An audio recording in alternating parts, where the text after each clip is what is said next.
On the streets, it's really hard to see signs of theocracy. You see them in the billboards, but I think in the whole time we were there, we may have seen, one cleric walking on the street?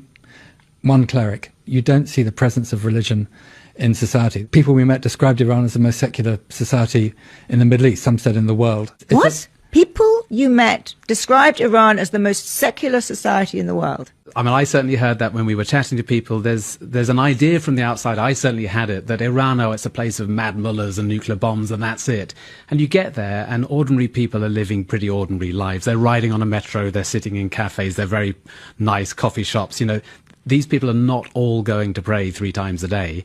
They're living a pretty ordinary life. It's a country that wants to be connected to the rest of the world, that feels itself, wants to have its natural place in the international order. And the ideology of the regime, of the revolution, doesn't fit that. And so the revolution, if it's going to, the leadership, if it's going to survive, is going to have to adjust to its own population. And in many ways already has taken major strides towards that. I think that's potentially an enormous source of tension, because the IRGC, the guards, which are heavily involved in the economy, make enormous amounts of money out of sanctions. That's what allows them to control the economy. Yeah. An open economy is a big threat to them.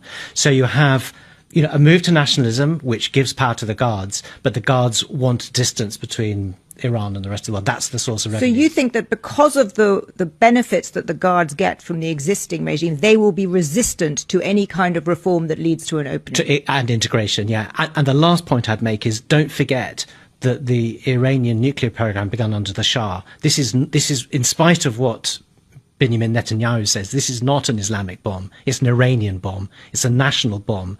And therefore, I think a movement away from a theocracy, if that's what happens, doesn't mean that the nuclear program goes away. That's not its inspiration. Do you agree with that, Nick? I very much agree with Ed's point about this tension between, does Iran live in splendid isolation? You're talking about an economy which is a country which is 90 million strong, which has a strong internal economy, which in itself can, has oil, has fuel, has many ways of sustaining itself, can continue to get by.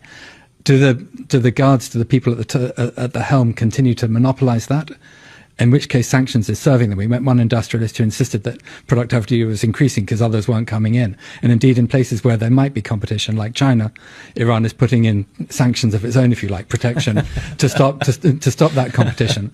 There is this huge tension between, does Iran remain this closed society in the grip of the guards, or does it do what its people want to do and reach out to the rest of the world?